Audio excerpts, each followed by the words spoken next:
venit pe internetul nostru, Vlad și Alexandra. Păreți nou veniți aici. Suntem Anonymous. Aici noi controlăm totul și noi facem regulile. Pentru amuzament. Vlad, încerci să ne vinzi imaginea pentru salariul tău mizerabil? Încerci să-ți impresionezi stăpânul cu un articol prost conceput, denigrându-ne? Încerci să strici internetul pentru binele tău personal. Alexandra, nu avem nevoie de prietenii tăi în mediul nostru. Acest loc este rezervat exclusiv celor care sunt capabili să-l descopere singuri, să-l înțeleagă și să-i se adapteze. Nu apreciem acest articol și nici pe cei care au ajutat la elaborarea lui.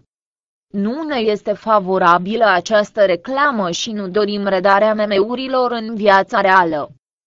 O astfel de promovare ne populează lumea cu oameni mediocri pe care nu îi vrem printre noi.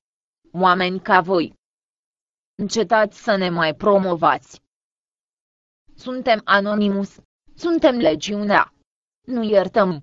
Nu uităm. Așteptați-ne.